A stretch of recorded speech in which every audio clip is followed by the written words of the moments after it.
যে নিমসার বাজারের অবস্থা। শাকসবজি আছে, বিভিন্ন শাকসবজি আমি প্রতিদিন আপনাদের নিমসার বাজার দেখিয়ে থাকি। এই যে দেখুন নিমসার বাজারের অবস্থা, গাড়ি ভর্তি মাল আছে, প্রচুর শাকসবজি আছে আজকে।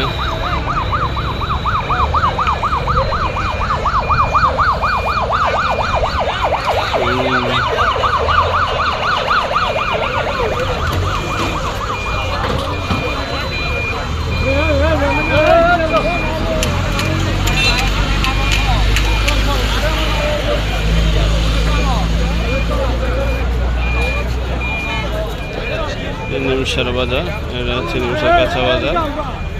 এই দেখেন প্রচুর শাকসবজি বাজারে।